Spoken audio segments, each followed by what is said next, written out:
আসসালামু আলাইকুম ওরহমতুল্লাহি ওবারাকাতুহু। সম্মানিত দর্শক, যে যেখান থেকে দেখছেন সবাইকে মোবারকবাদ। আজকের ভিডিওটি করতে গিয়ে অন্তরে রক্তকরণ হচ্ছে। ভেবেছিলাম এই দেশে হয়তো বর্বরতা আর দেখতে পারবো না। মনে হয় এই দেশ বর্বরতা থেকে মুক্তি পেয়েছে। ভেবেছিলাম এই দেশে অত্যাচার, নিপীড়ন সব কিছু মুক্তি পেয়েছে, মানুষের অধিকার ফিরে পেয়েছে। কিন্তু না, আমরা দেখেছি ইতিমধ্যে বাংলাদেশে যে পরিমাণে বর্বরতা বেড়েছে। আমরা স্বাধীনতার নাম দিয়েছি, বাংলাদেশে নাম দিয়েছি দ্বিতীয়বার স্বাধীনতা হয়েছে। কিন্তু না, আমরা দেখেছি ইতিমধ্যে বাংলাদেশে যে নির্মম নিপীড়ন বর্বরতা শুরু হয়েছে, সেটা যেন জাহেলিয়াতের যুগের বর্বরতাকেও হার মানিয়ে দিচ্ছে। ইতিমধ্যে সামাজিক যোগাযোগ মাধ্যমে সোশ্যাল মিডিয়ায় যে বিষয়টা নিয়ে আপনারা অবগত রয়েছেন, একটি যুবককে যে নির্মমভাবে তাকে হত্যা করা হয়েছে গণপিটুনি দিয়ে, এটা আসলে মেনে নেওয়া যায় না। এই দেশে বর্বরতার কি বিচার হবে না? এই দেশে কি এদের বিচার হবে না? আমাদের দেশে ইতিমধ্যে এরকম ঘটনা তো অনেকেই ঘটেছে। আমরা দেখেছি কিছুদিন আগেও তার বন্ধুর গোশত কেটে কেটে খেয়েছে, তার হাড্ডিগুলো ফেরত দিয়েছে। এই বর্বরতা আমাদের দেশে নতুন নয়, কিন্তু এখন ভেবেছিলাম মনে হয় এই দেশের থেকে বর্বরতা চলে গিয়েছে। কিন্তু না, আমরা দেখতে পাচ্ছি এই দেশে বর্বরতা যে পরিমাণে বেড়েছে, যে পরিমাণে মানুষের প্রতি হিংসা মনোভাব বেড়ে গিয়েছে, সেটা আসলে আমরা আশা করি নাই।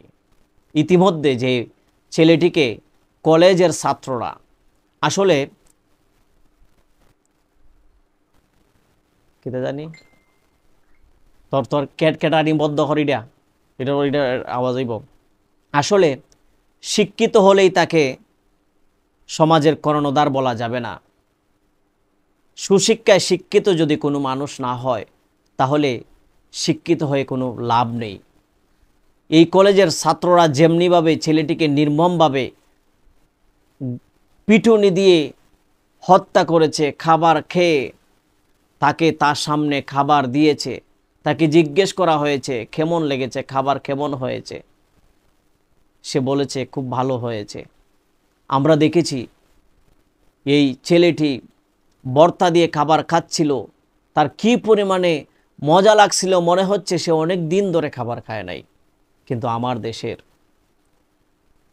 এই কুলাঙ্গার সন্তানরা যেমনিভাবে তাকে হত্যা করেছে, সেটা ইতিহাসের পাতায় নজিরবিহীন এক ঘটনা। এটা আমাদের দেশের মানুষকে কাঁদায়, আমাদের অন্তরে রক্তকরণ হচ্ছে।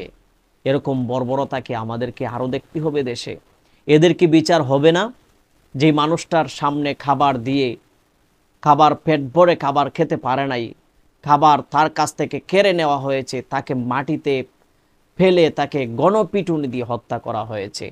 তার পা থেকে রক্ত ঝরছিল, তারপরেও ওইদিকে তার খেয়ালই নাই, এত পরিমাণে তার পেটের খিদা লেগেছিল।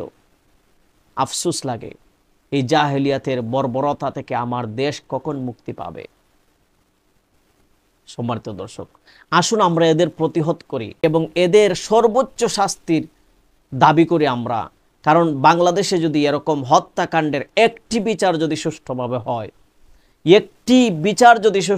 হয়, ফাঁসির কাঠগড়ায় যদি তাকে দাঁড় করানো হয়, বাংলাদেশে দ্বিতীয় হত্যাকাণ্ড হতে অনেকটাই বিবেচনা করবে তারা।